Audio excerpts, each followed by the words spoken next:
Olha, a educação, do jeito que a gente conhece, está passando por uma revolução. E que revolução!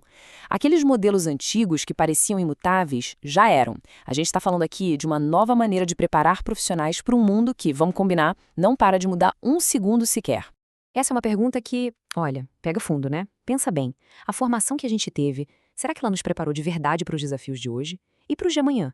Pois é essa inquietação, essa pulga atrás da orelha, que está movendo toda a transformação que a gente vai mergulhar agora.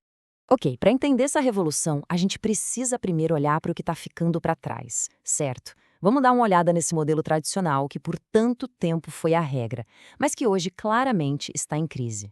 Essa imagem aqui é o retrato clássico, né? O professor lá na frente, o centro do universo, a única fonte de saber, e o pessoal sentado, só recebendo de forma passiva.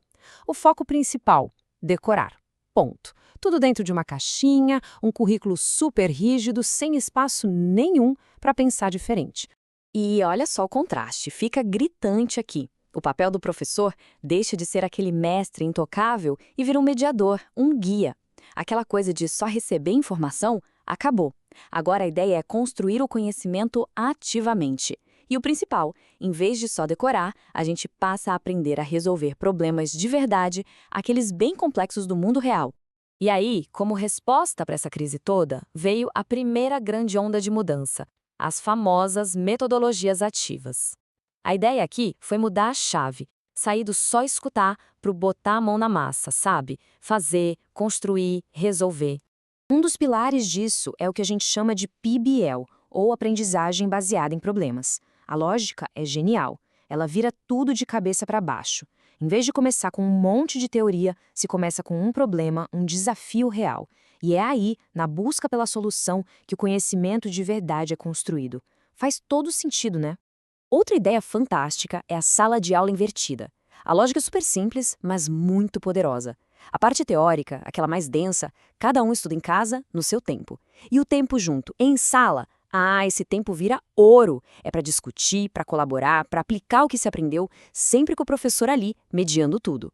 E não podia faltar a gamificação, claro, que nada mais é do que pegar elementos de jogos, tipo pontos, missões, rankings, e trazer para o contexto da educação. O objetivo? Deixar tudo mais engajante.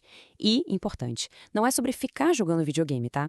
É sobre usar a psicologia por trás dos jogos para motivar, para criar um senso de superação. Mas peraí, a revolução de verdade não é só sobre o método. Não adianta só mudar o como se aprende. É essencial, é crucial mudar também o que se aprende. O foco tem que ser naquelas competências que, olha, máquina nenhuma consegue imitar. E que competências são essas? São essas aqui, ó. Tomada de decisão, comunicação, liderança são os pilares. E junto com elas vêm os famosos 4 Cs: criatividade, criticidade, colaboração e comunicação de novo, porque é importante mesmo. É sobre formar a pessoa por inteiro. E é nesse ponto que a mágica acontece. É uma verdadeira alquimia. Pensa só. De um lado, a gente tem as metodologias ativas, que são o como se aprende. Do outro, as competências humanas, que são o que se desenvolve. Uma coisa alimenta a outra. E o resultado dessa mistura, o ouro dessa alquimia, é o profissional adaptável do século XXI. Alguém que não só sabe coisas, mas que sabe aprender. E mais, sabe desaprender e reaprender. O tempo todo. É ter agilidade para se virar num mundo que não para de se transformar.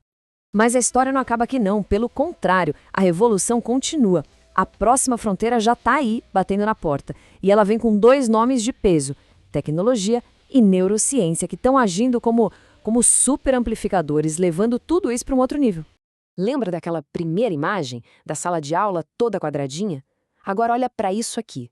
É o oposto, o contraste absoluto.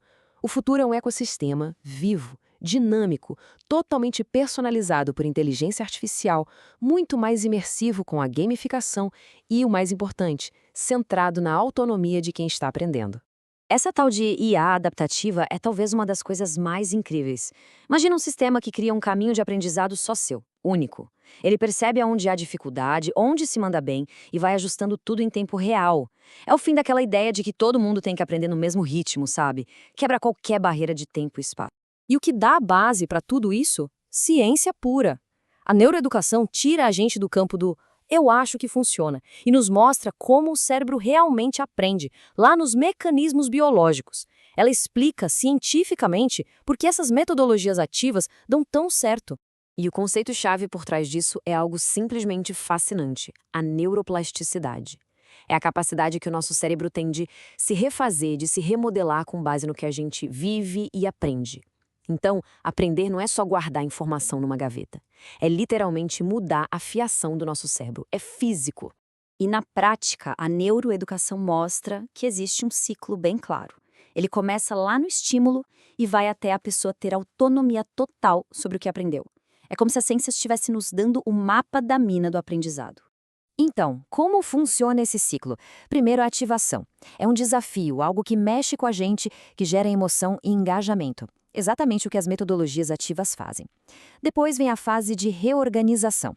É aqui que a prática, a repetição, fortalece as novas conexões no cérebro. E por fim, a gente chega na autonomia. É quando o conhecimento está tão firme, tão consolidado, que conseguimos usar aquilo de forma independente. Bom, então chegamos aqui num ponto onde tudo se junta numa nova síntese. Estamos amarrando tudo: os métodos, as competências, a tecnologia e a ciência.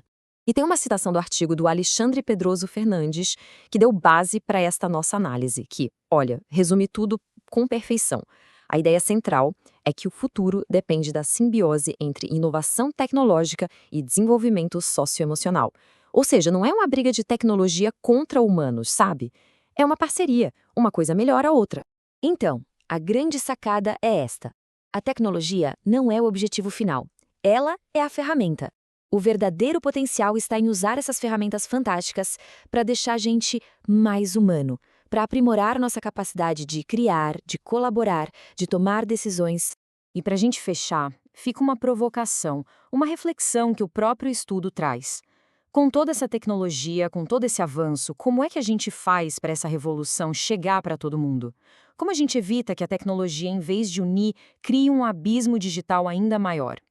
É uma pergunta essencial para o futuro que estamos agora construindo.